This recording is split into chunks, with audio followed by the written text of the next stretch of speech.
Hi everyone. Okay, so let's start going over the solution for Quick Study 2-4. Identify the normal balance, so whether it's a debit or a credit, for each of the following accounts. So again, the normal balance is what it always, if not usually, is at the end. So say, for example, if you look at a trial balance, you'll see that the assets are always debits, the liabilities are always credits, the capital is a credit, the withdrawals are debits, revenues are always credit because again they increase the equity, and expenses are always debits. Okay, so that those are the normal balances. And then from there, if you're increasing an account, then you say it's an asset, then you debit it because that's the normal direction, or the normal balance would be a debit, so it's an increase. Um, Whereas a liability is on the credit side, so the normal direction is a credit. So if you're increasing a liability, you're going to credit it. Okay, so let's have a look at each of these accounts. So rideshare revenue, the normal direction for revenue is a credit. Okay, because revenue increases your equity, because remember your income statement, revenue minus expenses gives you your profit.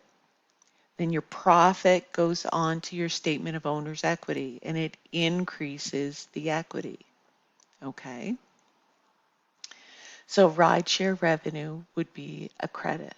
And you're not going to see revenue being debited very often. Most of the time, if it's ever being debited, it's to fix a mistake because you earn revenue. You do something to create revenue. You can't unplow a driveway. Okay? So once you have done something to earn revenue, it's there. Okay, office supplies. You'll notice the word expense isn't in the title, so we know it's an asset. And the normal direction for an asset is a debit. Cash is also an asset, so that the normal direction, or if you're increasing it, is a debit. Wage expense. So this is an expense, so it goes on your income statement.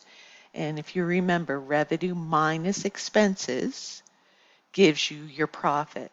So your expenses actually reduce your equity, so therefore they're debits. And if it's hard to remember how it affects your equity, like for, say, expenses, think of it this way. Wage expense, well, what's the other side of that in a transaction? Cash. So if we have to decrease cash, we know decreasing cash would be a credit. So therefore, it makes sense that wage expense would be the debit because we need our debits and our credits to balance. Also, if you look on the Brightspace page for this week, week 11, you'll see that there is a document on there that makes it easy to see the rules of your debits and credits. So have a look at that. It's based around T accounts and it should help. Accounts receivable is an asset, so therefore it's debited. Prepaid rent. Remember, if it's prepaid, it's an asset because there's value in there. If you've paid your rent 6 months in advance, then there's value in that amount. So it goes as an asset. Wages payable is a liability, so therefore the normal direction is a credit.